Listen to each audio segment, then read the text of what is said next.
Praveen sir, may I audible? Yes, sir.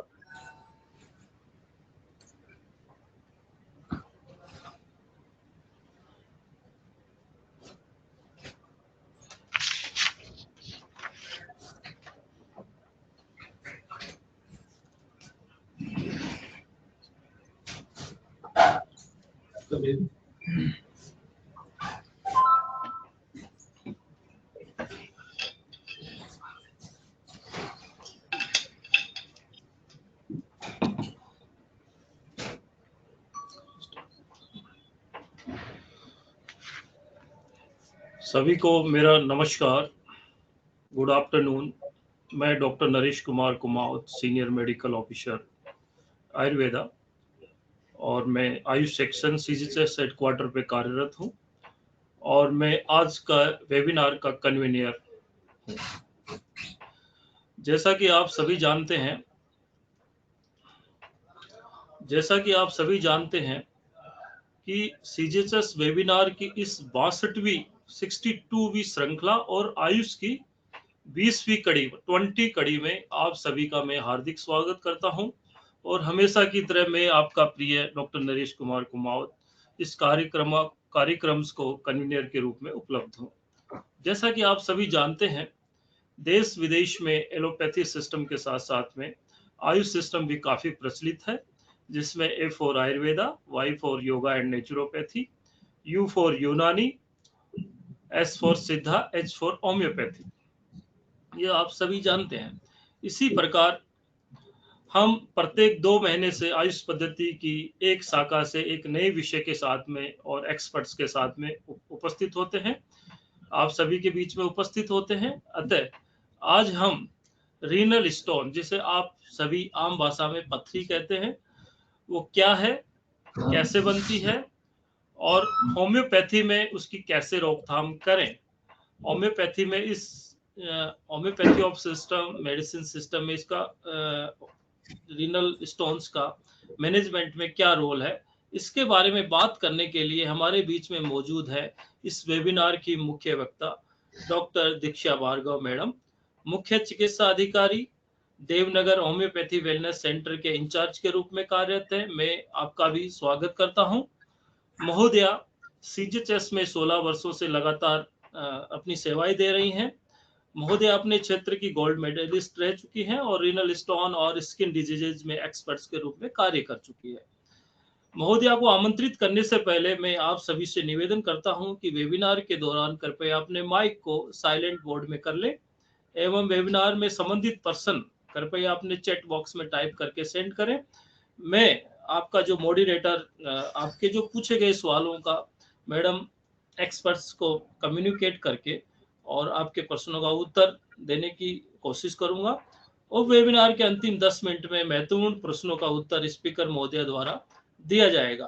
तो कृपया आप शांति बनाए रखें। अतः मैं समय की महत्वपूर्णता को जानते हुए स्पीकर महोदय डॉक्टर दीक्षा भार्गव को आज के विषय को प्रस्तुत करने के लिए आमंत्रित करता हूं। Madam doctor Diksha Bhargav. Thank you doctor Naresh. सभी सीजीएचएस बेनिफिशरीज को मेरा नमस्कार। सर्वप्रथम मैं सीजीएचएस को थैंक्स करना चाहूंगी कि उन्होंने आज मुझे सीजीएचएस वेबिनार पोर्टल पर स्वयं को प्रस्तुत करने का मौका दिया, जिसके द्वारा मैं आज आप सभी को रीनल स्टोन्स में के ट्रीटमेंट में होम्योपैथी का क्या योगदान है एवं उससे संबंधित जानकारी के बारे में अवगत कराऊंगी। तो आइए आज हम अपना वेबिनार स्टार्ट करते हैं, जिसका टॉपिक है role of homeopathy in management of renal stones. Renal stones means जो गुर्दे में पाई जाने वाली पथरी है। सर्वप्रथम हम होम्योपैथिक साइंस के बारे में संक्षेप में जानकारी लेंगे। देखिए, जो होम्योपैथिक वर्ड है ये 2 वर्ड को जोड़कर बना है, होम्यो प्लस पैथी। होम्यो का अर्थ होता है सिमिलर और पैथी का मतलब होता है सफरिंग। होम्योपैथी में पेशेंट्स के सिम्टम को मेडिसिन के सिम्टम्स के साथ मैच किया जाता है, सिमिलैरिटी देखी जाती है, और जो भी होम्योपैथिक मेडिसिन सबसे ज्यादा सिमिलर होती है पेशेंट्स के सिम्टम्स के साथ, उसी को हम सिलेक्ट करके पेशेंट को प्रिस्क्राइब करते हैं। और यही मेडिसिन पेशेंट की जो तमाम बीमारियां हैं या डिफरेंट सिस्टम्स की डिजीजेज है, डिफरेंट सिम्टम्स है, उनको ठीक करने में सक्षम होती है। होम्योपैथी का जो ओरिजिन है वो बहुत ही इंटरेस्टिंग है। होम्योपैथिक साइंस जो है रीसेंट ओरिजिन की है।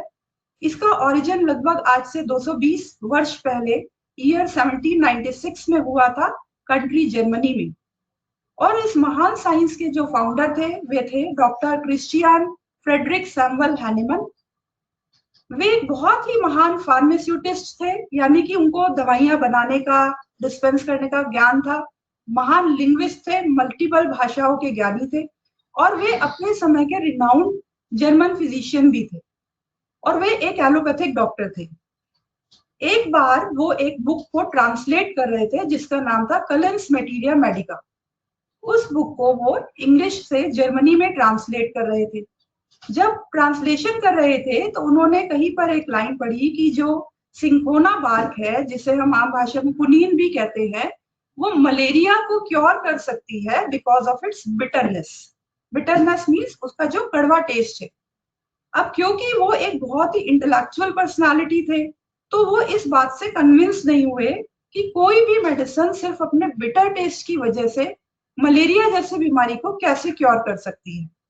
तो उन्होंने अपनी जिज्ञासा की वजह से जो सिंकोना बार्क है उसकी कुछ क्वांटिटी स्वयं पर ही कंज्यूम कर ली। तो आश्चर्यजनक उनको बहुत लगा कि कुछ ही दिनों में उनकी बॉडी में मलेरिया एवं इंटरमिटेंट फीवर से मिलते जुलते सिम्टम्स जो है अपीयर होने लगे। इस इंसिडेंट से उनके माइंड में न्यू चेन ऑफ थॉट्स जो है वो स्टार्ट हो गई, और फिर धीरे धीरे 1790 से लेके 1796 तक उन्होंने और तमाम मेडिसिनल सब्सटेंसेस की ड्रग प्रूविंग की हेल्दी ह्यूमन बींग्स पे, और हेल्दी ह्यूमन बींग्स पे होम्योपैथिक मेडिसिन देने पे जो भी सिम्टम्स आए उनको नोट किया गया, और इस तरह से हमारे होम्योपैथिक मैटेरिया मेडिका का निर्माण हुआ। फिर फाइनली ईयर 1796 में डॉक्टर हैनेमन ने होम्योपैथिक साइंस की डिस्कवरी को एस्टैब्लिश किया, जिसमें यह कहा गया है कि किसी भी मेडिसिन की बीमारी ठीक करने की क्षमता इस बात पर निर्भर करती है कि वही मेडिसिन हेल्दी ह्यूमन स्टेट में सिमिलर डिजीज स्टेट प्रोड्यूस करे।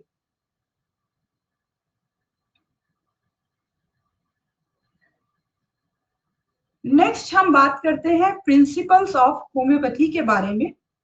सर्वप्रथम प्रिंसिपल है law of similar. Law of similar, जैसे कि मैंने आपको अभी बताया कि होम्योपैथी में मेडिसिन जो है पेशेंट के सिम्टम्स को मैच किया जाता है, सिमिलैरिटी देखी जाती है मेडिसिन के सिम्टम्स के साथ। जो मेडिसिन सबसे ज्यादा सिमिलर है यानी मिलती जुलती है पेशेंट्स के सिम्टम्स से, उसी को सेलेक्ट करके हम प्रिस्क्राइब करते हैं। इसी को हम लॉ ऑफ सिमिलर यानी सिमिलिया सिमिलीबस क्यूरेंटर, लाइक क्योर्स लाइक के नाम से भी जानते हैं। फिर नेक्स्ट लॉ आता है law of single remedy. Law of single remedy ये कहता है कि हमें पेशेंट को एट अ टाइम एक ही दवाई देनी है। जो मेडिसिन पेशेंट से सबसे ज्यादा सिमिलर है या इंडिविजुअलाइजेशन के बेस पर सेलेक्ट की गई है, उसी को हमें देना है जो उसकी डिफरेंट डिजीज को क्योर करने में सक्षम होगी। Law of minimum dose. Law of minimum dose ये कहता है कि आपको मेडिसिन की मिनिमम क्वांटिटी देनी है। आपको मेडिसिन की सिर्फ उतनी क्वांटिटी या डोज पेशेंट को देनी है जिसको लेने के बाद पेशेंट के अंदर क्योर की जो प्रोसेस है यानी ठीक होने की जो प्रक्रिया है वो आरंभ हो जाए। तो ये हमने बेसिक प्रिंसिपल्स पढ़े होम्योपैथी में। होम्योपैथी में एक बहुत ही इंपॉर्टेंट कंसेप्ट है जिसे हम बोलते हैं इंडिविजुअलाइजेशन। इंडिविजुअलाइजेशन का मतलब है इंडिविजुअलाइज्ड ड्रग थेरेपी। देखिए, होम्योपैथी में पेशेंट का ट्रीटमेंट करते समय जो मेन अटेंशन है वो डिजीज के डायग्नोसिस पे नहीं दिया जाता, उससे ज्यादा जो अटेंशन है हम पेशेंट के सिम्टम्स पे देते हैं, चाहे वो पेशेंट के फिजिकल सिम्टम्स हो या मेंटल सिम्टम्स हो। जब भी कोई पेशेंट होम्योपैथिक ट्रीटमेंट के लिए हमारे पास आता है, हम उसे बहुत ध्यान से ऑब्जर्व करते हैं, उसकी कही हर बात को बहुत ध्यान से सुनते हैं और उसके तमाम फिजिकल और मेंटल सिम्टम को नोट करते हैं। पेशेंट की क्या लाइक्स हैं, क्या डिसलाइक्स हैं, उसको खाने में क्या पसंद है, उसकी एपेटाइट, थर्स्ट, थर्मल रिएक्शन कैसा है, इन सिम्टम्स को नोट किया जाता है। इसके अलावा पेशेंट का कैसा नेचर है, कैसा टेम्परामेंट है, पेशेंट डिफरेंट सिचुएशंस में कैसे रिएक्ट करता है, इन सब सिम्टम्स को कंबाइन करके हम पेशेंट की एक पेन पिक्चर बनाते हैं। फिर इस पेन पिक्चर को बनाने के बाद हम पेशेंट के जो सिम्टम्स है उसको मैच करते हैं जो सबसे ज्यादा सिमिलर होम्योपैथिक मेडिसिन है। तो जो होम्योपैथिक मेडिसिन पेशेंट की पेन पिक्चर से सबसे ज्यादा सिमिलर होती है उसी को हम इंडिविजुअलाइज ड्रग कहते हैं या कॉन्स्टिट्यूशनल मेडिसिन कहते हैं, और उसी कॉन्स्टिट्यूशनल मेडिसिन को हम पेशेंट को प्रिस्क्राइब करते हैं। और कॉन्स्टिट्यूशनल मेडिसिन या इंडिविजुअलाइजेशन के बेस पे प्रिस्क्राइब की हुई मेडिसिन पेशेंट के तमाम सिम्टम्स चाहे वो किसी भी सिस्टम के हो उनको ठीक करने में सक्षम होती है।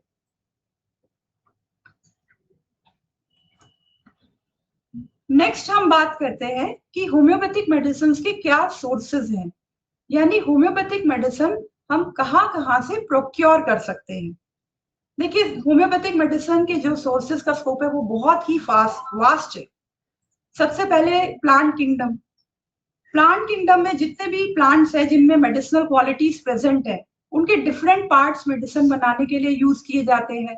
जैसे किसी प्लांट का स्टेम यूज हो रहा है तो किसी का रूट, तो किसी का लीफ, तो किसी की बार्क यूज हो रही है, किसी का फ्रूट, किसी का फ्लावर यूज हो रहा है। डिपेंड करता है कि प्लांट के कौन से पार्ट में मेडिसिनल सब्सटेंस प्रेजेंट है। जैसे एग्जाम्पल के तौर पे अगर हम बात करें सिजिगियम जम्बोलेनम जो है जामुन से प्रिपेयर होने वाली मेडिसिन है, उसी तरह से जैसे पोमग्रेनेट से हम ग्रेनेटम प्रिपेयर करते हैं, कैलेंडुला मैरीगोल्ड फ्लावर से प्रिपेयर होती है। फिर नेक्स्ट है एनिमल किंगडम में जो मेडिसिन है वो तमाम जो जहां पे भी हमें मेडिसिनल सब्सटेंस मिल रहा है, चाहे हर्बीवोरस एनिमल है, चाहे कार्निवोरस है या ओमनीवोरस एनिमल्स है, उसके अलावा जो दूसरी स्पीशीज आती है जैसे कि इंसेक्ट्स आ गए हैं, स्पाइडर्स आ गए हैं, स्नेक्स आ गए, इनसे भी मेडिसिन प्रिपेयर की जाती है। जैसे एग्जाम्पल के तौर पे एपिस मेलिफिका जो मेडिसिन है वो हनी बी से प्रिपेयर की जाती है, तो उसी तरह से लैकेसिस या क्रोटेलस जो है वो स्नेक से प्रिपेयर की जाने वाली मेडिसिन है। फिर नेक्स्ट सोर्स है मिनरल्स। कॉमन मिनरल से भी मेडिसिन प्रिपेयर की जा सकती है, जैसे कि आयोडीन एक कॉमन मिनरल है, उससे हम आयोडियम होम्योपैथिक मेडिसिन को प्रिपेयर करते हैं। फिर नेक्स्ट सोर्स है metals and non metals. Metals में देखिए एग्जाम्पल के तौर पे जैसे आयरन से हम फेरमेट बनाते हैं तो जिंक से जिंकम मेट बनाते हैं, और नॉन मेटल्स में जैसे सल्फर और फास्फोरस से भी मेडिसिन प्रिपेयर की जाती है। Then next is salts.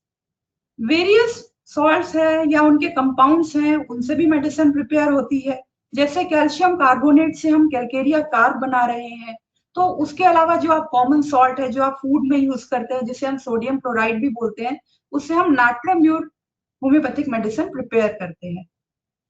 Next source है इम्पॉन्ड्रेबिलिया। इम्पॉन्ड्रेबिलिया उन सब्सटेंसेस को कहा जाता है जिनकी आप मेजरमेंट नहीं कर सकते हैं, मतलब आप उनको नाप नहीं सकते हैं, जैसे सन रेज है, एक्स रेज है, इनसे भी होम्योपैथिक मेडिसिन प्रिपेयर की जा सकती है। जैसे एग्जाम्पल के तौर पे रेडियम ब्रोमेटम है या एक्सरे है, ये भी प्रिपेयर की जा सकती है। फिर नेक्स्ट है नोसोड्स यानी डिजीज पार्ट्स जो है उनसे भी मेडिसिन प्रिपेयर की जा सकती है। जैसे कि एग्जाम्पल के तौर पे स्ट्रेप्टोकॉक्सिन बैक्टीरिया से प्रिपेयर हो रही है जो कि हमें थ्रोट इन्फेक्शंस करते हैं। उसी तरह से स्टैफिलोकोका बैक्टीरिया से प्रोड्यूस होती है जो कि स्किन इन्फेक्शंस करते हैं। उसी तरह से और भी मेडिसिन है हमारे पास, ट्यूबरक्यूलाइनम है, टाइफॉइडिनम है, वेरियोलिनम है जो स्मॉल पॉक्स पस्ट्यूल से प्रिपेयर होती है, या जैसे मेडोराइनम मैंने आपको बताया गोनोरियल वायरस से प्रिपेयर होती है। फिर नोसोड्स के अलावा हमारे पास सारकोड्स भी है, हेल्दी सिक्रीशंस जो है एनिमल्स के, उनसे भी मेडिसिन प्रिपेयर कर सकते हैं। जैसे कि एग्जाम्पल के तौर पे थायराइडिनम मेडिसिन जो है शीप के ड्राइड थायराइड ग्लैंड से प्रिपेयर की जाती है। तो ये आपने जाना जो तमाम सोर्सेज हैं जहां से हम होम्योपैथिक मेडिसिन प्रिपेयर कर सकते हैं। तो अभी मैंने आपको ब्रीफ में होम्योपैथिक साइंस के प्रिंसिपल्स, होम्योपैथिक साइंस क्या है और उसके क्या सोर्सेज हैं, क्या प्रिंसिपल्स हैं, उसके बारे में जानकारी दी। अब नेक्स्ट स्लाइड में रीनल स्टोन के बारे में जानकारी लेने से पहले मैं आपको ब्रीफ में यूरिनरी सिस्टम के जो ऑर्गन्स हैं उनके बारे में बताना चाहूंगी। क्योंकि यूरिनरी सिस्टम की अंडरस्टैंडिंग के बाद आपको जो रीनल कैल्कुलाई से रिलेटेड टॉपिक है वो इजीली समझ में आए। देखिए, यूरिनरी सिस्टम में 4 ऑर्गन्स हैं, kidney, ureter, urinary bladder and urethra. हमारी बॉडी में पेयर ऑफ किडनी है, यानी 2 किडनीज हैं। बाय बर्थ किसी किसी की 1 किडनी भी हो सकती है। और किडनी जो है बीन शेप्ड ऑर्गन्स हैं, रेट्रोपेरिटोनियल यानी एब्डोमेन में पीछे की साइड ये ऑर्गन प्रेजेंट होते हैं। किडनी का मेन फंक्शन होता है हमारे ब्लड को फिल्टर करना और वेस्ट मटेरियल को यूरिन के थ्रू एक्सक्रीट करना। इसके अलावा किडनी जो है हमारे बॉडी में वाटर बैलेंस को, मिनरल बैलेंस को, सॉल्ट बैलेंस को भी मेंटेन करती है। इसके अलावा किडनी जो है ब्लड प्रेशर को रेगुलेट में भी हेल्प करती है। किडनी हमें vitamin D, haemoglobin, RBC formation की प्रोसेस में भी हेल्पफुल रहती है। तो किडनी का जो सबसे इंपॉर्टेंट फंक्शन है वो यूरिन बनाना। तो जब किडनी यूरिन बना लेती है तो उसकी कलेक्शन होती है यूरेटर के द्वारा। जो 2 यूरेटर है आप देख रहे हैं, ये किडनी का जो ये पार्ट है हम इसे रीनल पेल्विस बोलते हैं, यहाँ से ये ओरिजिनेट होते हैं। और यूरेटर जो है मस्कुलर ट्यूब्स हैं। और यूरेटर का फंक्शन होता है किडनी से यूरिन को कलेक्ट करके यूरिनरी ब्लैडर तक ट्रांसफर करना। फिर यूरेटर के बाद नेक्स्ट जो ऑर्गन है वो है urinary bladder. Urinary bladder is a reservoir of urine. इसका फंक्शन होता है यूरिन को स्टोर करना। ये बैलून शेप्ड ऑर्गन है, मस्कुलर ऑर्गन है। और जब यूरिनरी ब्लैडर फुल होने लगता है तब हमें यूरिन की अर्ज फील होती है। और जब यूरिन की अर्ज फील होगी उस टाइम पे जो ब्लैडर का नेक यहाँ पे एक स्फिंक्टर है, ये स्फिंक्टर रिलैक्स होता है और फिर ब्लैडर से जो यूरिन है वो रिलीज होके यूरिथ्रा में जाता है। यूरिथ्रा जो है लास्ट पार्ट है यूरिनरी सिस्टम का। यूरिथ्रा भी एक ट्यूब है जिसके द्वारा जो यूरिन है बॉडी के बाहर एक्सक्रीट हो जाता है। तो आपने जाना कि 4 ऑर्गन्स है यूरिनरी सिस्टम के, kidney, ureter, urinary bladder and urethra.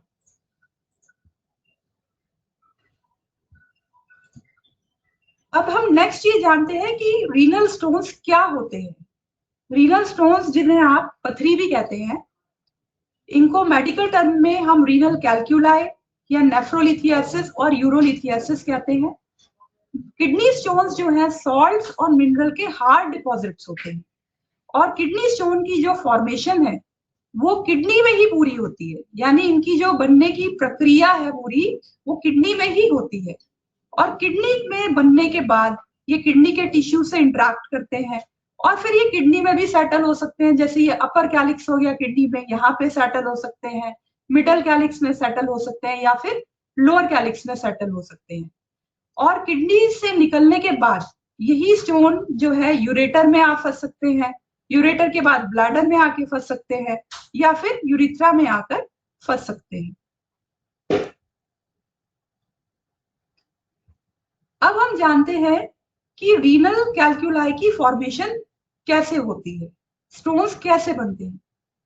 देखिए, स्टोन बनने का जो मुख्य कारण है वो है हमारी बॉडी में पानी की कमी होना।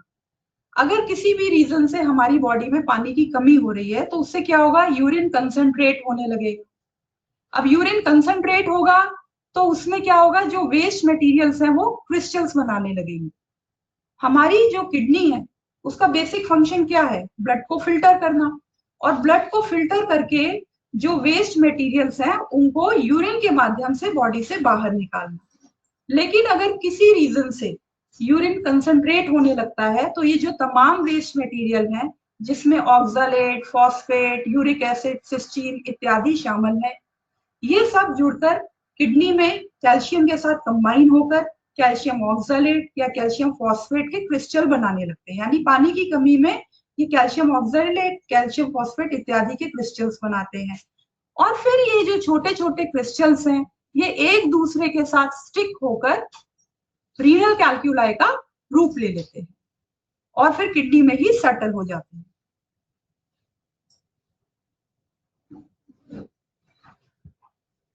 अब हम जानेंगे कि रीनल कैल्कुलाई होने के क्या कारण हो सकते हैं। जैसे कि मैंने आपको पहली वाली स्लाइड में बताया कि रीनल कैल्कुलाई फॉर्मेशन का जो प्रमुख कारण है वो है डिहाइड्रेशन, यानी कि पानी की कमी होना, बॉडी में पानी की कमी होना। अब डिहाइड्रेशन के भी बहुत सारे कॉजेज हो सकते हैं, जैसे कि आप बहुत कम पानी पीते हैं। नॉर्मली हर इंडिविजुअल को पर डे यानी प्रत्येक दिन 2 से 3 लीटर पानी पीना चाहिए, लेकिन आप किसी रीजन से पानी कम पी रहे हैं, या आप बहुत ज्यादा सॉल्टी या शुगरी फूड खा रहे हैं, यानी जिस खाने में नमक की मात्रा या मीठा ज्यादा है, तो इससे क्या होगा, जो यूरिन है वो कंसंट्रेट होने लगेगा। जब यूरिन कंसंट्रेट होने लगेगा तो उसमें फ्लूइड्स कम हो जाएंगे और सॉल्ट्स और सॉलिड्स जो है उनकी मात्रा ज्यादा हो जाएगी, और फिर वो सॉल्ट्स और सॉलिड ज्यादा होकर क्रिस्टल बना लेंगे, स्टोन बना लेंगे। तो सॉल्टी और शुगरी फूड का अगर आप सेवन करते हैं, या आप रिगरस एक्सरसाइज कर रहे हैं, वेट लॉस कर रहे हैं, या आपको बहुत ज्यादा स्वेटिंग होती है यानी कि अत्यधिक पसीना आता है, जैसे कि अगर आप हॉट क्लाइमेट में रहते हैं, या फिजिकल हार्ड वर्क, फिजिकल जो मेहनत है आपकी वो बहुत ज्यादा है, उस केसेस में एक्सेसिव स्वेटिंग होने की वजह से भी डिहाइड्रेशन हो जाती है, अगर आप उसके अकॉर्डिंग पानी नहीं ले रहे हैं। फिर ओबेसिटी, जिसे हम मोटापा कहते हैं, ओबेसिटी भी एक रीजन हो सकता है, क्योंकि उसमें हमारी बॉडी वेट के अकॉर्डिंग जो हमारी वाटर की रिक्वायरमेंट है वो भी ज्यादा होती है, और उतनी रिक्वायरमेंट के अकॉर्डिंग आप पानी नहीं ले रहे हैं, दैट में ऑल्सो लीड टू डिहाइड्रेशन। फिर या आपने किसी टाइप की सर्जरी, पर्टिकुलरली बेरियाट्रिक सर्जरी जो कि वेट लॉस के लिए कराई जाती है, वो कराई है, तो इसके फलस्वरूप भी डिहाइड्रेशन के चांसेस बढ़ सकते हैं। फिर नेक्स्ट रीजन है हाइपर पैराथायरॉयडिज्म। देखिए, हाइपर का मतलब होता है ज्यादा, और पैराथायरॉयडिज्म मींस पैराथायरॉयड हार्मोन का सिक्रीशन ज्यादा होना। पैराथायरॉयड हार्मोन हमारी बॉडी में पैराथायरॉयड ग्लैंड से रिलीज होता है। पैराथायरॉयड ग्लैंड हमारी नेक में ही थायरॉयड ग्लैंड की साइड में जो प्रेजेंट है उसे हम पैराथायरॉयड ग्लैंड बोलते हैं। पैराथायरॉयड हार्मोन का फंक्शन क्या होता है, बोन से कैल्शियम को मोबिलाइज करके ब्लड में कैल्शियम के लेवल को मेंटेन करना। लेकिन अगर किसी रीजन से, मान लीजिए पैराथायरॉयड ग्लैंड में ट्यूमर ही हो गया एग्जांपल के तौर पे, पैराथायरॉयड हार्मोन का सिक्रीशन ज्यादा हो रहा है बॉडी में, तो उस केस में क्या होगा कि जो कैल्शियम है उसकी मोबिलाइजेशन बोन से बहुत ज्यादा होगी, और उसके फलस्वरूप क्या होगा, जो ब्लड है उसमें भी कैल्शियम का लेवल बढ़ जाएगा। अब जब इस हाई कैल्शियम वाले लेवल को आपकी किडनी फिल्टर करेंगी, तो वहां पे किडनी में जो कैल्शियम है वो प्रेसिपिटेट हो जाएगा और ऑक्सालेट के साथ कंबाइन करके स्टोन्स की टेंडेंसी को बढ़ा देगा। फिर नेक्स्ट रीजन है urinary tract infection and urinary obstruction. Urinary tract infections में जो बैक्टीरिया पनपने लगते हैं, जो यूरिन इन्फेक्शन करते हैं, वो यूरियस एंजाइम प्रोड्यूसिंग बैक्टीरिया होते हैं, जैसे कि प्रोटियस हो गया। तो ऐसे बैक्टीरिया क्या करते हैं, या तो यूरिन को बहुत ज्यादा एसिडिक कर सकते हैं या बहुत ज्यादा अल्कलाइन कर सकते हैं। अगर यूरिन बहुत ज्यादा एसिडिक हो गया है तो यूरिक एसिड स्टोन्स बनने के चांसेस ज्यादा हो जाएंगे, और मान लीजिए अगर जो यूरिन है बहुत ज्यादा अल्कलाइन हो गया है, तो उस केस में स्ट्रोवाइड स्टोन्स जो है उसके बनने के चांसेस ज्यादा हो जाएंगे। तो यानी कि जो यूरिनरी ट्रैक्ट इन्फेक्शन है, ये भी एक बहुत बड़ा प्री डिस्पोजिंग फैक्टर है रीनल कैल्कुलाई की फॉर्मेशन। और यूरिनरी ऑब्स्ट्रक्शन की अगर मैं बात करती हूँ, तो जैसे मैंने आपको अभी 4 ऑर्गन्स बताए यूरिनरी सिस्टम के, किडनी, यूरेटर, ब्लैडर या यूरिथ्रा, तो इन चारों ऑर्गन्स में अगर कहीं भी किसी भी प्रकार की बाधा आ गई है या रुकावट आ रही है, जैसे कि कोई स्ट्रक्चर बन गया है यूरेथ्रा में, या कोई ब्लैडर के नेक का स्टेनोसिस हो गया है, कोई ट्यूमर ग्रो हो गया, या कोई आसपास के ऑर्गन से प्रेशर पड़ रहा है, जैसे कि मेल्स में प्रोस्टेट ग्लैंड एनलार्ज हो जाता है 50 इयर्स की एज के बाद, वो कंप्रेस करने लगता है ब्लैडर के नेक को या यूरिथ्रा को। तो अगर किसी भी प्रकार से रुकावट आ रही है यूरिनरी ट्रैक्ट में, तो उसकी वजह से क्या होता है कि जो यूरिन है वो स्टैग्नेंट होने लगता है यूरिनरी सिस्टम में, यानी रुका रहता है। और यूरिनरी सिस्टम में जब यूरिन स्टैग्नेंट रहेगा तो उससे क्या होगा, यूरिन अंदर ही अंदर कंसंट्रेट होता रहेगा, उसमें जो बैक्टीरियाज हैं वो उसमें पनपने लगेंगे, जिसकी वजह से कैल्कुलाई की जो फॉर्मेशन की पॉसिबिलिटीज है वो काफी अधिक बढ़ जाएगी। फिर आइए हम जानते हैं कि रिस्क फैक्टर्स क्या हो सकते हैं रीनल कैल्कुलाई के। जैसे अभी हमने कॉमन कॉजेस जाना, रिस्क फैक्टर्स यानी किन कंडीशंस में इसके बनने के चांसेस, रीनल कैल्कुलाई होने के चांसेस ज्यादा हो जाते हैं। जैसे कि फैमिली हिस्ट्री रीनल कैल्कुलाई की, पॉजिटिव है, जैसे अगर आपके माता पिता में, भाई बहन में, या आपके दादा दादी या आपके ब्लड रिलेशन में किसी को किडनी स्टोन रहे हैं, तो आपको भी पॉसिबिलिटी जो है रीनल कैल्कुलाई होने के चांसेस की वो बढ़ जाती है। फैमिली हिस्ट्री के अलावा अगर आपकी खुद की भी पर्सनल हिस्ट्री है रीनल कैल्कुलाई की, यानी अगर आपको पास्ट में कभी पहले कैल्कुलस फॉर्मेशन हुई है, तो भी आपको सावधान रहना चाहिए, इसकी फॉर्मेशन दोबारा हो सकती है। फिर नेक्स्ट है डिहाइड्रेशन। डिहाइड्रेशन जैसे कि मैंने आपको अभी बताया मुख्य कारण है शरीर में पानी की कमी होना रीनल कैल्कुलाई की फॉर्मेशन में। इसके अलावा अगर आप ऑक्सालेट रिच फूड का सेवन ज्यादा करते हैं, क्योंकि ऑक्सालेट से ही सबसे ज्यादा स्टोन फॉर्मेशन होती है, या अगर आप हाई एनिमल प्रोटीन डाइट लेते हैं, या आप बहुत ज्यादा प्रोसेस्ड फूड यानी पैकेट वाला खाना खाते हैं जिसमें सॉल्ट और शुगर प्रिजर्वेटिव्स के तौर पर मिले रहते हैं, तो अगर आप ऑक्सालेट रिच फूड या हाई एनिमल प्रोटीन फूड या प्रोसेस्ड फूड ज्यादा खाते हैं और कंपैरेटिवली आप वाटर इनटेक कम कर ले रहे हैं, तो उससे भी सॉल्ट्स जो है वो सॉलिड्स जो है यूरिन में वो ज्यादा होने लगेंगे और प्रेसिपिटेट होके स्टोन बना देंगे।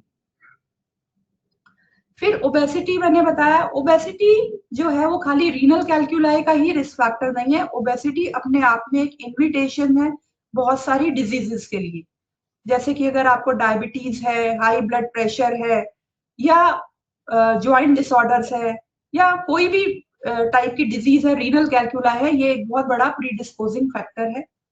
नेक्स्ट है अल्कोहलिज्म। अल्कोहलिज्म यानी कि जो लोग अल्कोहल का सेवन ज्यादा करते हैं उनमें भी रीनल स्टोन्स होने की टेंडेंसी बढ़ जाती है। अल्कोहल से क्या होता है, हमारी बॉडी में डिहाइड्रेशन होता है, और अल्कोहल हमारे यूरिक एसिड लेवल को भी बढ़ा देता है। यूरिक एसिड का लेवल बढ़ जाने से यूरिक एसिड के जो क्रिस्टल्स हैं वो किडनी में बनने लगते हैं और स्टोन्स का आकार ले लेते हैं। इसके अलावा अन्य मेडिकल कंडीशंस हैं जिनमें से मैंने सिर्फ थोड़ी सी ही मेंशन की है, जैसे कि renal tubular acidosis.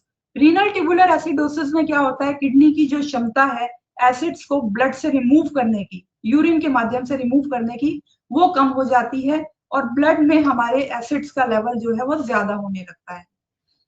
Cysteine urea, इसके बारे में हम अभी नेक्स्ट स्लाइड में डिस्कस करेंगे।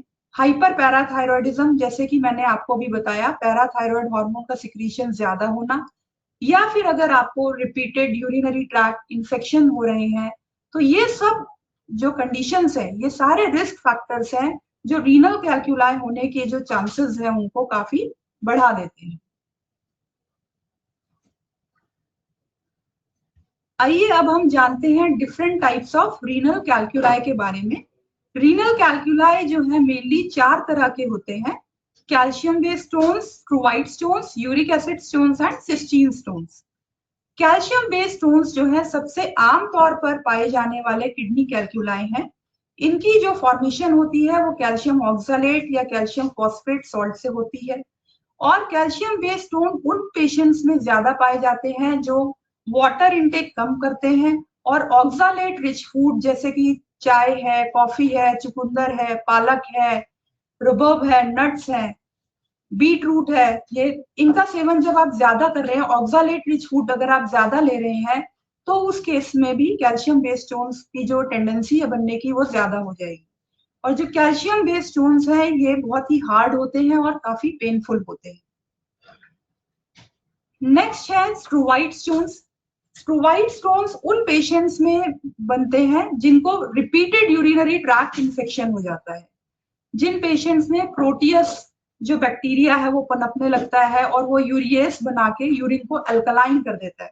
नॉर्मली देखिए जो यूरिन का पीएच है, पीएच हम ये बताने के लिए होता है कि कोई चीज कितनी एसिडिक और अल्कलाइन है, तो नॉर्मली जो यूरिन का पीएच है वो 5 to 8 के बीच में वेरी करना चाहिए, बट अगर यूरिन ज्यादा अल्कलाइन हो गया यानी उसका पीएच जो है 8 से भी ज्यादा क्रॉस हो गया है, तो उस केस में स्ट्रोवाइट स्टोन्स की फॉर्मेशन जो है वो होने लगती है।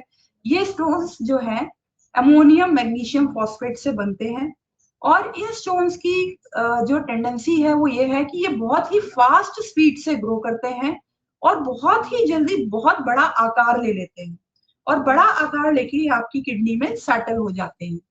जैसे कि एग्जाम्पल के तौर पे अगर आपने स्टैगहॉर्न कैल्कुलस का नाम सुना हो, स्टैगहॉर्न कैल्कुलस जो है लगभग 18 से 20 mm बड़ा स्टोन होता है, और उसकी जो शेप है समुद्र में पाए जाने कोरल रीफ से उसको आप कंपेयर कर सकते हैं, या जो डियर के एंटलर्स है यानी हिरन के जो सींग है उसकी जैसे इसकी शेप होती है। और ये स्टोन जो है क्योंकि बहुत बड़े होते हैं साइज में तो इजीली मूव नहीं करते, और धीरे धीरे ये किडनी को अंदर बैठे हुए डैमेज करते हैं, किडनी की स्कारिंग कर सकते हैं। इसलिए जिन पेशेंट को भी स्फीवाइड स्टोन्स डायग्नोज होते हैं, जैसे स्टैगहोर्न कैलकुलस है, तो उनको टाइमली मॉनिटर करता रहना चाहिए, रिपीटेड इन्वेस्टिगेशंस कराते रहना चाहिए अपनी बॉडी की कि वो कुछ और फर्दर डैमेज तो नहीं हो रहा है, और ट्रीटमेंट भी लेना चाहिए। उसके बाद हम बात करते हैं यूरिक एसिड स्टोन्स की। यूरिक एसिड स्टोन्स जो है मेल्स में ज्यादा पाए जाते हैं एज कंपेयर टू फीमेल्स, और यूरिक एसिड स्टोन्स उन पेशेंट में ज्यादा पाए जाते हैं जो एनिमल प्रोटीन का कंजम्पशन ज्यादा करते हैं।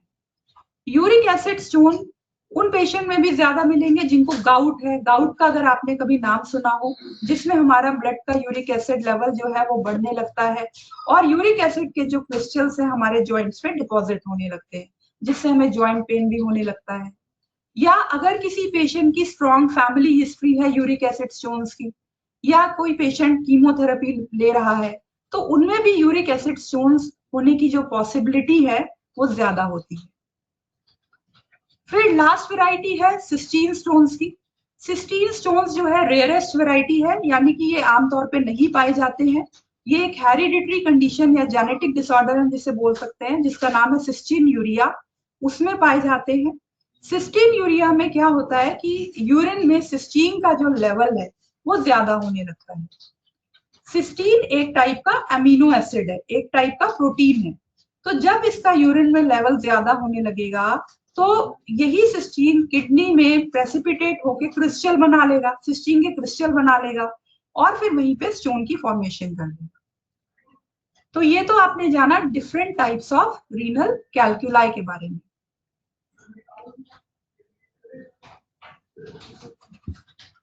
आइए अब हम जानते हैं इंसिडेंस ऑफ रीनल कैल्कुलाई, कि रीनल कैल्कुलाई कितने कॉमन है।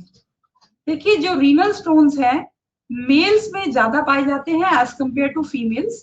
मेल में इसके होने का इंसिडेंस जो है अगर 11% है तो फीमेल्स में 9% है। और किडनी स्टोन्स किसी भी एज में पाए जा सकते हैं, लेकिन 30 इयर्स प्लस में इसकी होने की पॉसिबिलिटी ज्यादा होती है। और जैसे जैसे आपकी एज बढ़ती जाती है वैसे वैसे किडनी स्टोन होने के जो चांसेस हैं वो भी बढ़ते जाते हैं।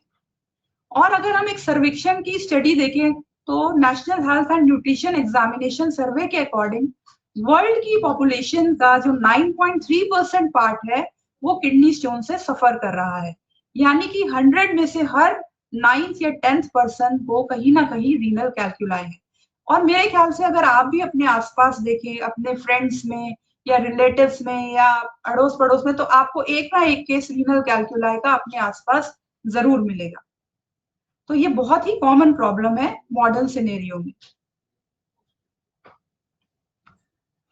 इसके बाद हम बात करते हैं कि रीनल कैल्कुलाई के क्या लक्षण होते हैं।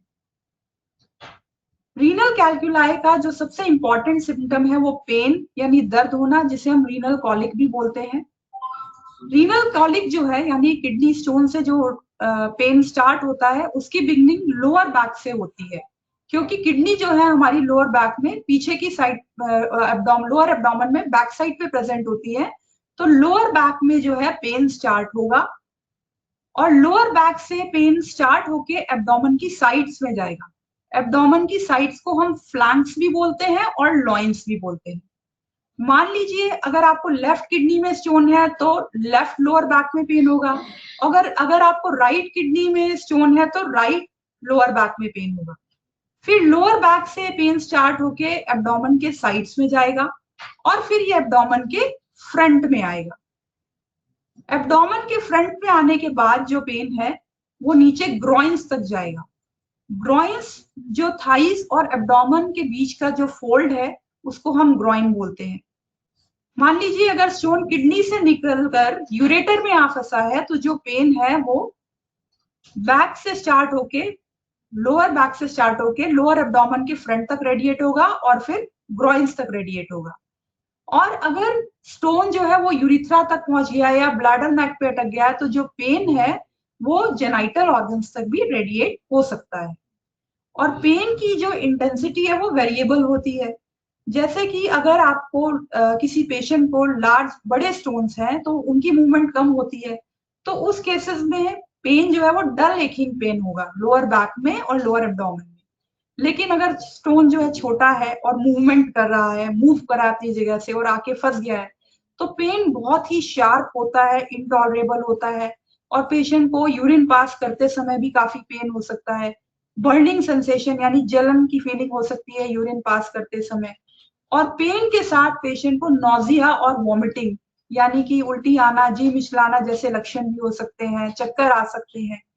और अगर यूरिन इन्फेक्शन भी हो गया है किडनी स्टोन्स की वजह से, तो फिर पेशेंट को high grade fever with chills भी हो सकता है, यानी ठंड लग के बुखार भी आ सकता है। और रीनल स्टोन वाले पेशेंट्स में जो यूरिन है उसमें कॉमनली ब्लड आरबीसी भी मिलेंगे, क्योंकि जब भी स्टोन मूव करता है यूरिनरी ट्रैक्ट में, जैसे किडनी से निकलकर यूरेटर में आ रहा है, तो ये जो यूरिनरी ट्रैक्ट की लाइनिंग है उसको इरोड करने लगता है। तो जब ये यूरिनरी ट्रैक्ट की लाइनिंग को डैमेज करेगा तो वहां से ब्लीडिंग होगी और जो ब्लड है वो यूरिन में आएगा। जब ब्लड यूरिन में आता है उस कंडीशन को हम हिमेटूरिया बोलते हैं।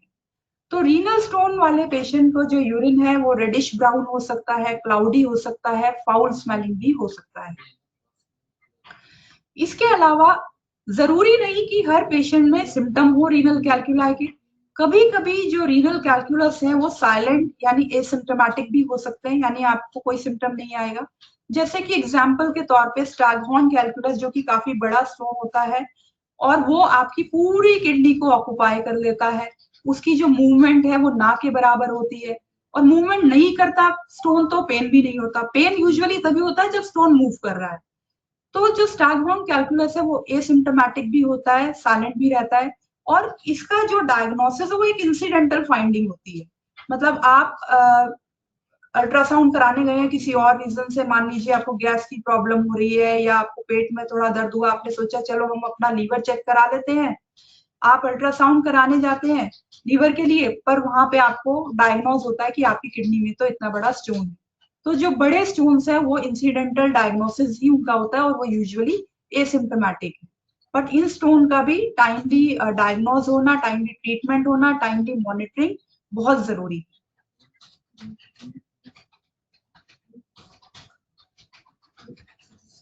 आइए अब हम बात करते हैं कॉम्प्लिकेशंस ऑफ रीनल कैल्कुलाई, यानी रीनल स्टोन से हमें क्या क्या कॉम्प्लिकेशंस हो सकती हैं। सबसे इंपॉर्टेंट कॉम्प्लिकेशन है यूरिनरी ऑब्स्ट्रक्शन। जो किडनी के स्टोन्स हैं वो मैकेनिकल बैरियर की तरह काम करते हैं। मैकेनिकल बैरियर की तरह काम करने के बाद वो यूरिनरी ट्रैक्ट में कहीं पे भी ऑब्स्ट्रक्शन कर देते हैं। मान लीजिए अगर आपको दोनों किडनी का जो आउटलेट है, जिसे हम रीनल पेल्विस है, वहां पे स्टोन हो गए हैं, या दोनों यूरेटर में स्टोन फंस गए हैं, या ब्लैडर के नेक पे स्टोन फंस गया है, या यूरिथ्रा में स्टोन फंस गया है, तो कंप्लीट ऑब्स्ट्रक्शन होगी। कंप्लीट ऑब्स्ट्रक्शन होने पे क्या होगा, जो यूरिन है उसकी रिटेंशन हो जाएगी, यानी बॉडी में किडनी यूरिन तो बना रही है लेकिन वो बॉडी से पास नहीं हो पा रहा है। या फिर ये भी हो सकता है कि वन साइडेड स्टोन है, या उन्होंने अभी पूरा ऑक्युपाई नहीं करा है यूरिनरी ट्रैक्ट के डायमीटर को, तो उस केस में पार्शियल ऑब्स्ट्रक्शन होगी। पार्शियल ऑब्स्ट्रक्शन होगी तो उसमें यूरिन पास होगा बट कम क्वांटिटी में होगा। अब जब यूरिनरी ऑब्स्ट्रक्शन होगी तो नेक्स्ट स्टेज आएगी हाइड्रोनेफ्रोसिस और हाइड्रोयूरेटर की। जब यूरिन बॉडी से बाहर नहीं रिलीज हो पाएगा तो यूरिन का बैक फ्लो शुरू होगा, यानी यूरिन यूरेथ्रा से बाहर जाने की बजाय पहले ब्लैडर में और ब्लैडर से यूरेटर में बैक फ्लो होगा। जब यूरेटर में बैक फ्लो होगा तो यूरेटर में स्वेलिंग हो जाएगी, वहां फ्लूइड कलेक्शन हो जाएगी। उस कंडीशन को हम हाइड्रो यूरेटर कहते हैं। और यूरेटर के बाद जो यूरिन है वो फिर किडनी में बैकफ्लो होगा। जब किडनी में बैकफ्लो होगा यूरिन का तो किडनी में स्वेलिंग हो जाएगी, किडनी में फ्लूइड कलेक्शन होगी। उस कंडीशन को हम हाइड्रोनेफ्रोसिस कहते हैं। अगर हाइड्रोनेफ्रोसिस और हाइड्रोयूरेटर टाइमली ट्रीट नहीं किया जाता है और कॉन्टिन्यू रहता है वाटर जो यूरिन का स्टैग्नेशन है, तो उस कंडीशन में फिर नेक्स्ट स्टेज आती है पाइलोनेफ्राइटिस, यानी कि जो किडनी के टिश्यूज हैं उनका इन्फेक्शन। किडनी के इन्फेक्शन को हम पाइलोनेफ्राइटिस बोलते हैं। और किडनी के इन्फेक्शन को अगर नहीं कंट्रोल किया जाए तो जो हमारी किडनीज है, जो हमारे लिए बहुत प्रीशियस है, वो एक्यूट किडनी इंजरी की फेज में पहुंच जाती है या ARF एक्यूट रीनल फेलियर की स्टेज में पहुंच जाती है, यानी किडनी की जो फंक्शनिंग है वो टेम्परेरली शट डाउन हो जाएगी, किडनी जो है फंक्शन करना बंद कर देंगी। अब किडनी अगर फंक्शन बंद कर देंगी तो हमारे ब्लड को फिल्टर कौन करेगा? अब जब ब्लड की फिल्ट्रेशन नहीं होगी तो हमारे ब्लड में जो टॉक्सिक वेस्ट प्रोडक्ट्स हैं जैसे यूरिया, क्रिएटिनिन, यूरिक एसिड या ब्लड यूरिया, नाइट्रोजन इत्यादि, इनका लेवल ज्यादा होने लगेगा। जब इनका लेवल ज्यादा होने लगता है तो इस कंडीशन को हम बोलते हैं यूरीमिया। अब जब ये जो टॉक्सिक वेस्ट प्रोडक्ट्स हैं इनका लेवल ज्यादा होगा, यानी यूरीमिया की स्टेज में जब पेशेंट पहुंच जाएगा तो ये ब्लड के माध्यम से जो टॉक्सिक वेस्ट प्रोडक्ट्स हैं आपके ब्रेन तक जाएंगे, ब्रेन को डैमेज कर सकते हैं और बॉडी के जो डिफरेंट ऑर्गन्स हैं उनको भी डैमेज कर सकते हैं। इसके अलावा अगर किडनी इन्फेक्शन को कंट्रोल नहीं किया जाए तो किडनी इन्फेक्शन ब्लड के थ्रू ट्रांसफर होके हमारे जो दूसरे ऑर्गन्स है बॉडी के उनमें भी ट्रांसफर हो सकता है और पूरी बॉडी में इन्फेक्शन फैल सकता है। इस कंडीशन को हम सेप्टिसीमिया बोलते हैं, जिसको अगर हम कंट्रोल नहीं करते हैं तो मल्टीपल ऑर्गन फेलियर की स्टेज भी आ सकती है। तो आपने देखा एक छोटी सी जो पथरी है अगर उसका बड़ा रूप हो जाए और उसका अगर हम टाइमली ट्रीटमेंट नहीं लेते हैं तो वो बड़ी बड़ी कॉम्प्लिकेशंस भी कर सकती है।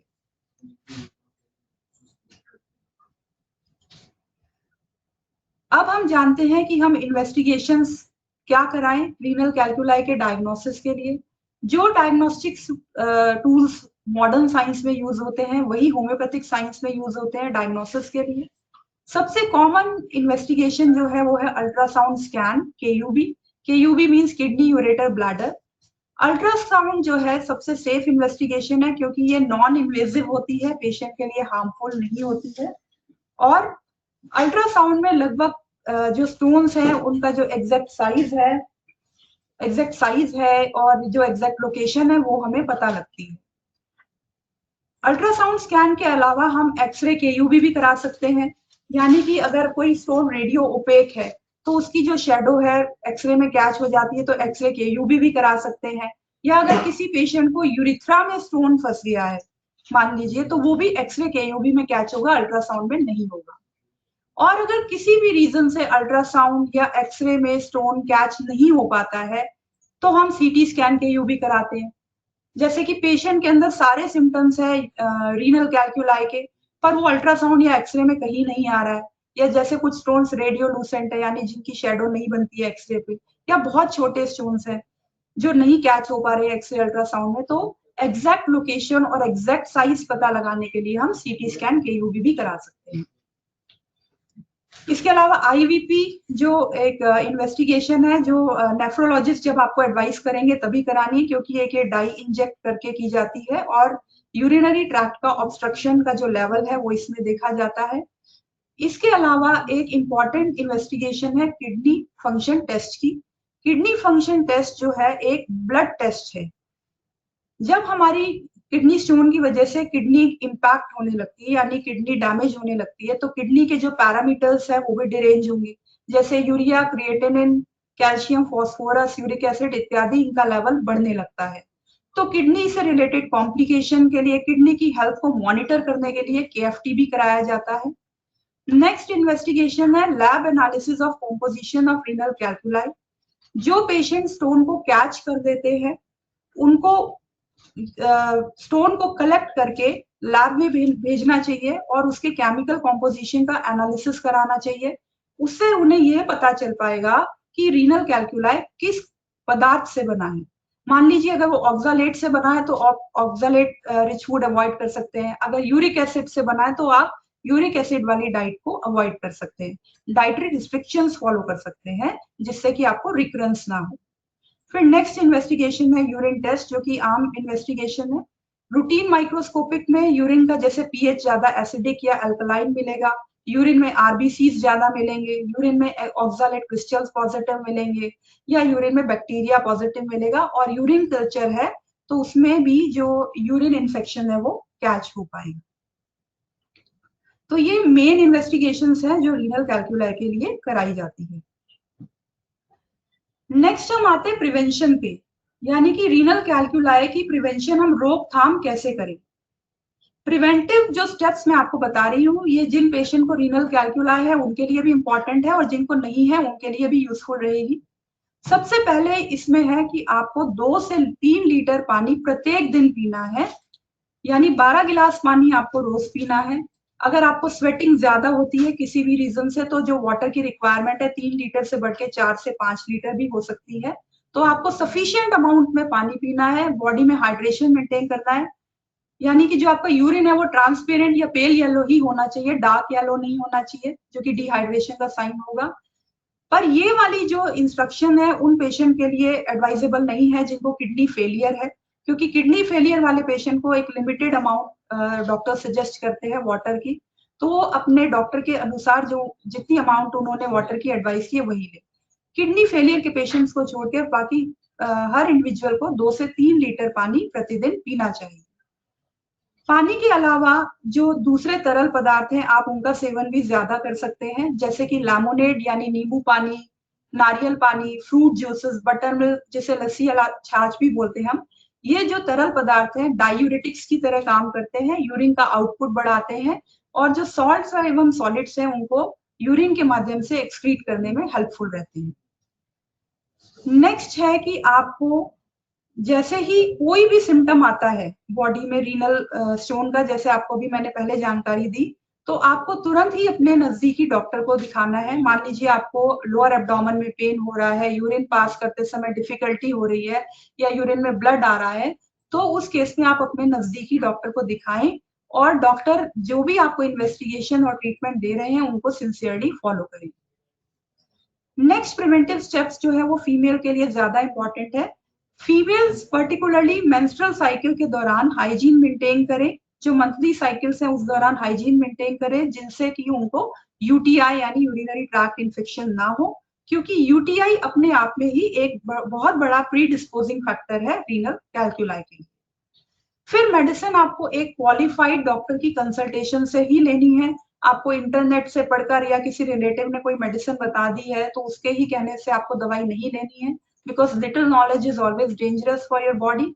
एक क्वालिफाइड डॉक्टर को कंसल्ट कीजिए और उनके कहे अनुसार ही आप दवाई लीजिए। इसके बाद आप होम्योपैथिक मेडिसिन ले सकते हैं। होम्योपैथिक मेडिसिन ना केवल कैल्कुलाई को बाहर निकालने में सर्जिकल इंटरवेंशन को भी अवॉइड करती हैं, बल्कि उसके अलावा जो पेशेंट है जिनमें रिकरेंस रीनल कैल्कुलाई हो रहे हैं, यानी कि एक बार स्टोन निकल गया उसके 3 महीने बाद उन्हें दोबारा कैल्कुलस हो जाता है, यानी बार बार स्टोन फॉर्मेशन हो जाती है, ऐसे पेशेंट में भी होम्योपैथिक मेडिसिन का जो ट्रीटमेंट है वो काफी सक्षम है।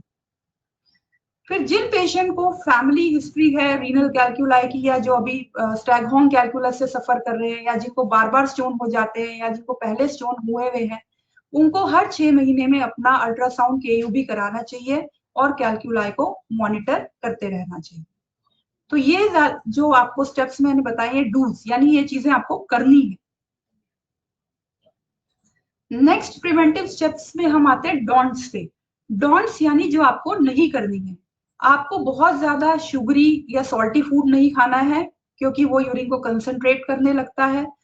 हाई क्वांटिटी में एनिमल प्रोटीन नहीं लेना है, पर्टिकुलरली जिन पेशेंट में यूरिक एसिड के स्टोन्स हैं।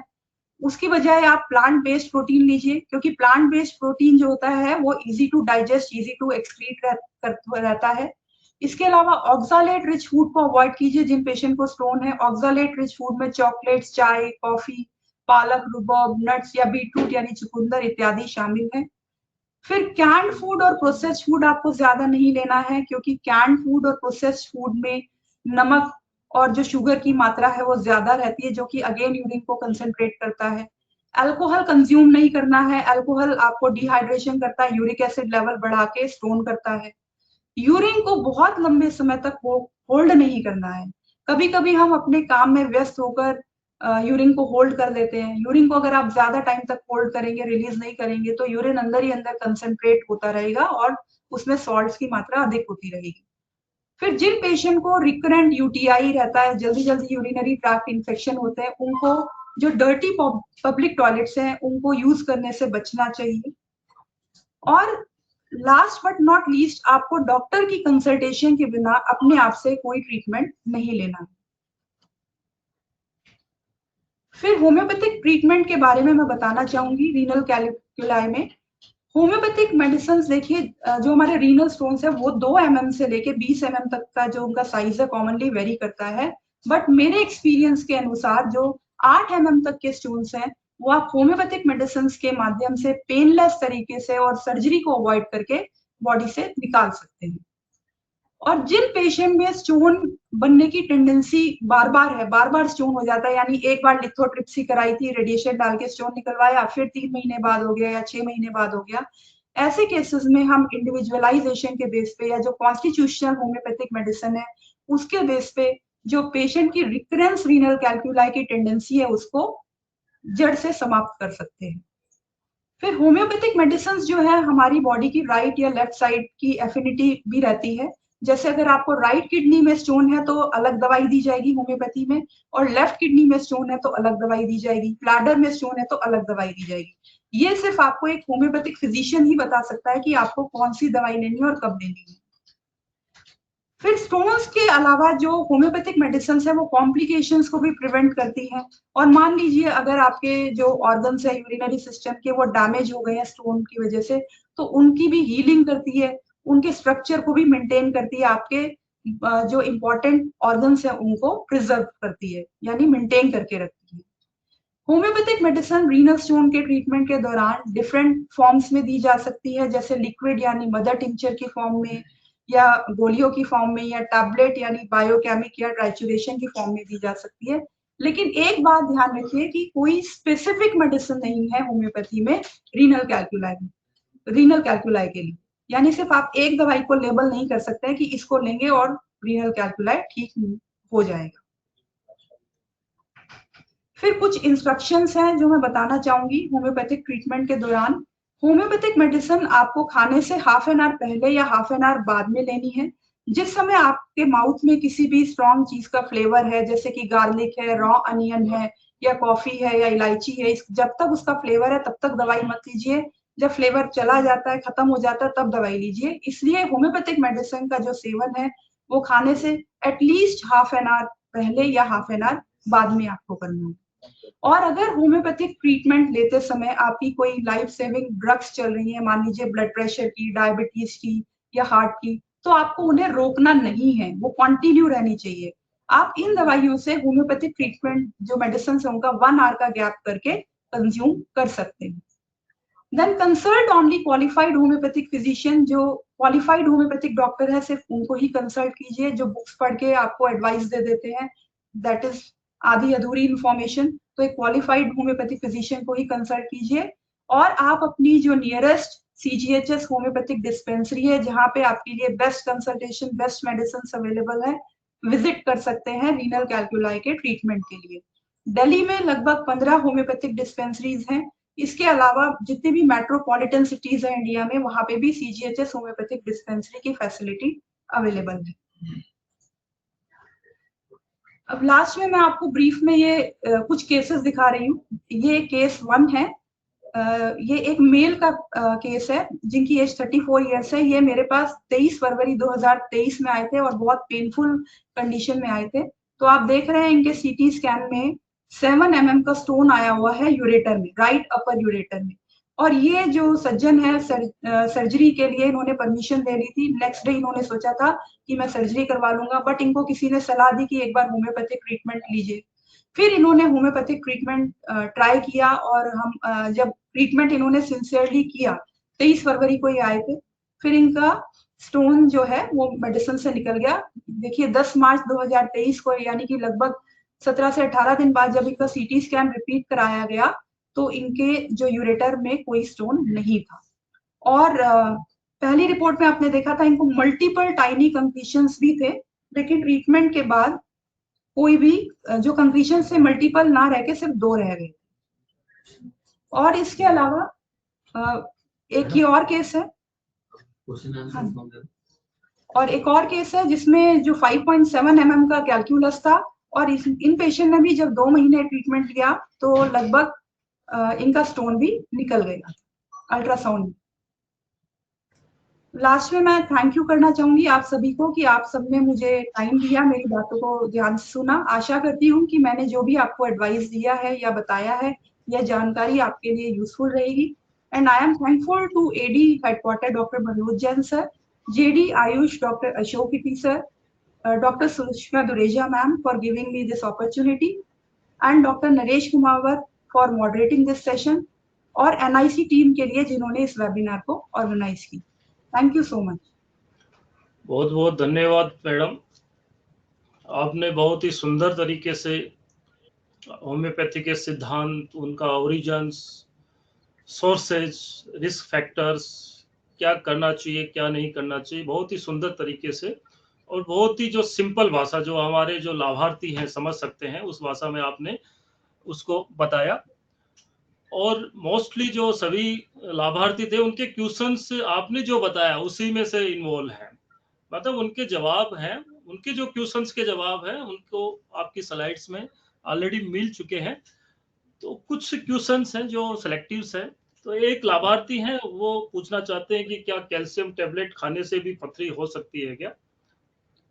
देखिए, कैल्शियम टैबलेट के लिए जो आंसर है, इसमें डिफरेंट ओपिनियंस होती हैं।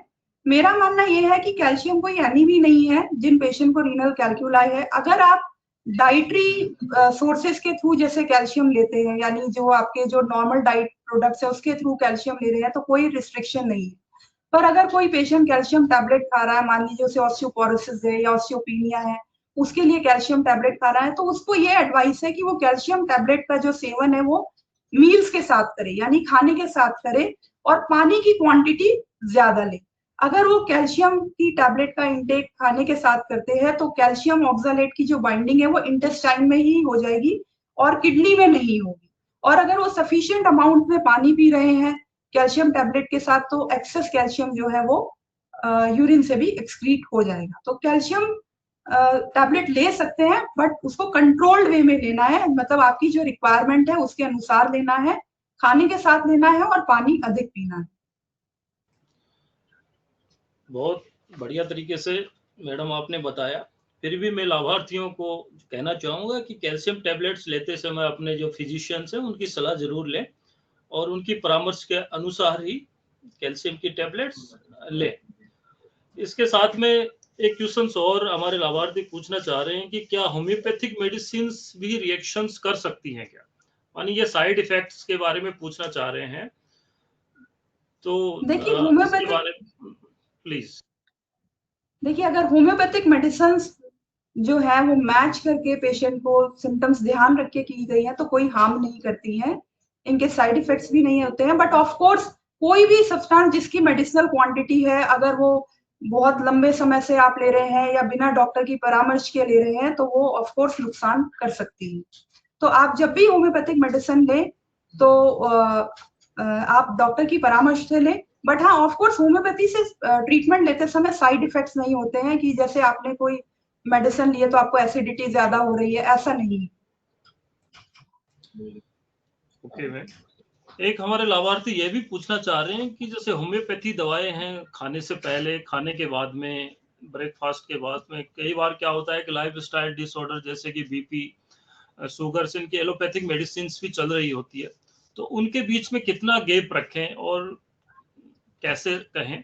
तो या तो मेरा तो यही सलाह है कि एक बार अपना फिजिशियन है उनके परामर्श से ले, लेकिन मैडम से भी पूछना चाहते हैं कि क्या क्या कर सकते हैं, क्या कहना चाहेंगे आप? देखिए, लाइफ सेविंग ड्रग्स जो है वो सबसे जरूरी है। अगर आपकी बीपी की या शुगर की दवाइयां चल रही है, वो आपकी लेनी ही है।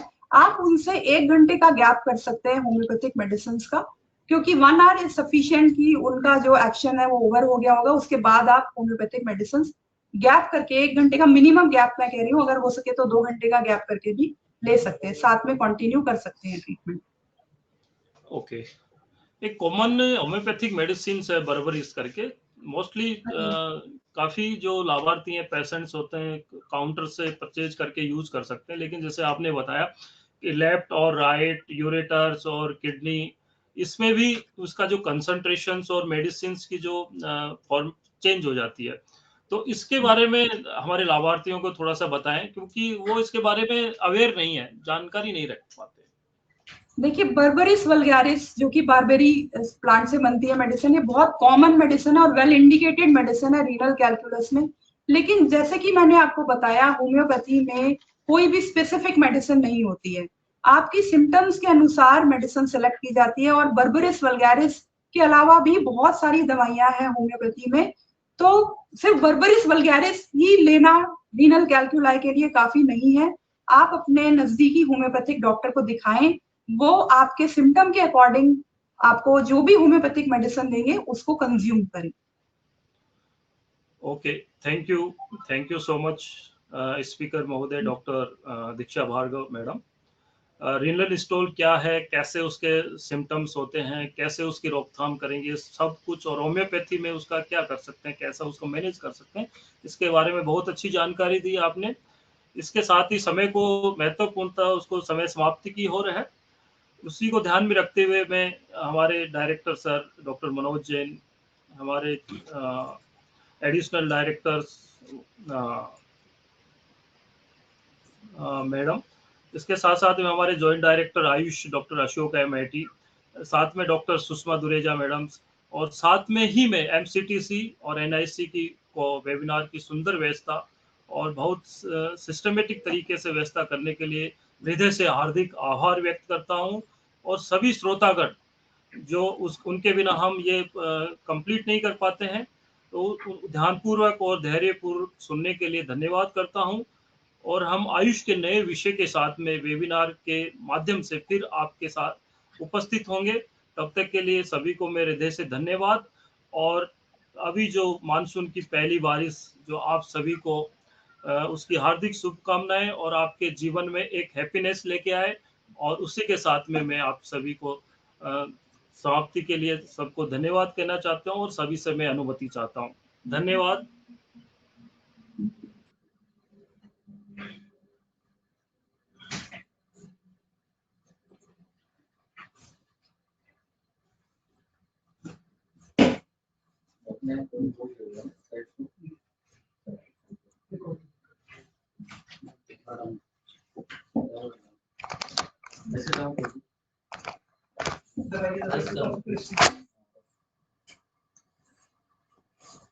बहुत बढ़िया। हाँ, स्पेशली लैंग्वेज सबको समझ में आने वाला होता है। कंप्लीट मैडम का फोन स्पेशली आया।